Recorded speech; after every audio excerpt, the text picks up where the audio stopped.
Hey racing fans! I'm Chip from the Digital Grandstand and welcome everyone to this new review video. I hope you all enjoy it. Today we're talking about Williams Martini Racing and the highs and lows the team went through in 2017. And boy, they had a pretty busy 2016-17 off-season.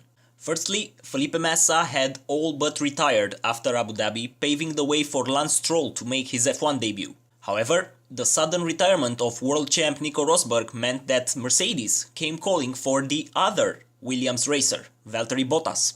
Effectively, Mercedes said, look, do you want to use our power units? Then you better let Bottas go.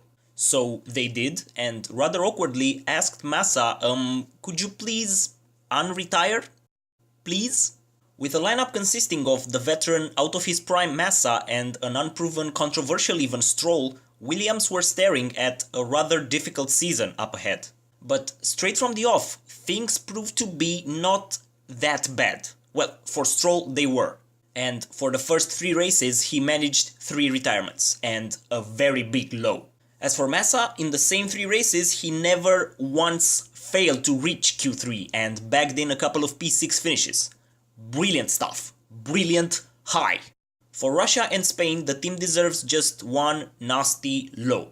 I mean, sure, Massa was yet again in Q3 and he scored a P9 at Sochi, but the sense was that the team was going backwards rather than forwards. As for Monaco, it proved to be both a high and a low for Williams. Bear in mind, this is a track where they usually struggle. So to score a couple of points there with Felipe surely must have felt good. As for Stroll, well, he was running towards the back of the field by lap 71 when his engine expired. The next rounds in Canada and Azerbaijan also meant both a high and a low. However, Lance was the one responsible for the high this time. His drive to P9 in his home GP was unspectacular but solid, and it surely must have felt great to finish in the points for once. On the other side of the garage, Massa was out in the first few corners in Canada, just an innocent victim of a fiery Sainz vs Grosjean duel. In Azerbaijan, the Brazilian was once again forced to retire, this time as a result of suspension failure. And yeah, alright, Stroll deserves another high for Baku. He avoided the carnage all around him, kept his nose out of trouble and managed a very solid P3. All in all, Austria has to be another high for Williams. Even though their quali session was a shambles, both Felipe and Lance battled their way up the field and scored the first double points finish of the season. As for Great Britain and Hungary, the name of the award is low. One solitary point for Massa meant that Williams were now more concerned about Renault and Toro Rosso behind them rather than Force India in the constructor standings. Other than that, well, if anything, it felt quite good to see Paul Di Resta behind the wheel of a 2017 F1 machine in Hungary, as Massa had a nasty infection that weekend. By this point of the season, everyone was well and truly on board with the fact that Massa was going to retire for real at the end of the season, which we'll discuss a bit later, but there were whispers of one Robert Kubica taking his place from 2018. So the F1 world entered the summer break in eager anticipation of a big announcement.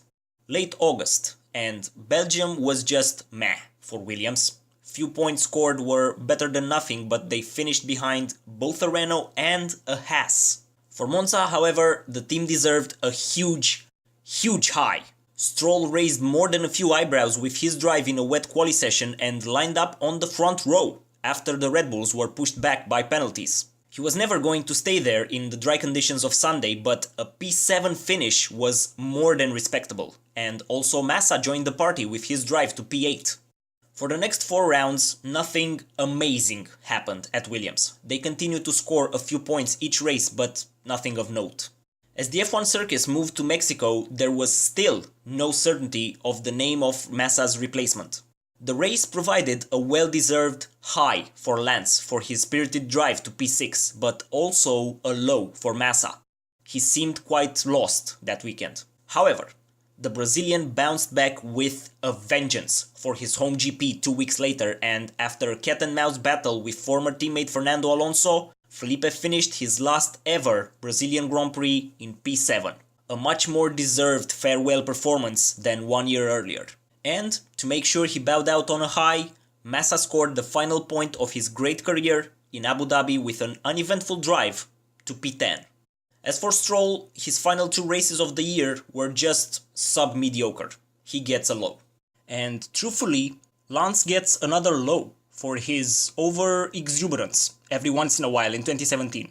His rather idiotic move on Sainz in Bahrain was the very epitome of why people doubt his skill and talent. Oh, and the clash with Vettel on the cool-down lap in Malaysia, that was freaking hilarious.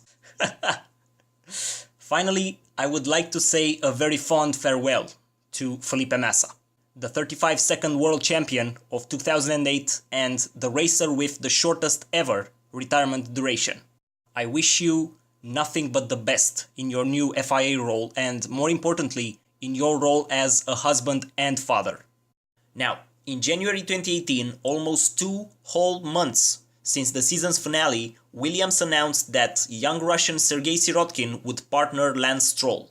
The team had a 2-day test after the Abu Dhabi GP with both the Russian and Robert Kubica, and telemetry showed that the pole was not going to be the clever option. Now, I don't have access to that data, so I can only take their word for it. It is nevertheless a shame that Robert won't race this year. After what he went through 7 years ago and every day since really, I would have loved to see him battling on track once more with Hamilton, Alonso and everyone else really. His test/reserve role with the team feels more like a consolation prize rather than a full-on acknowledgement of his talent.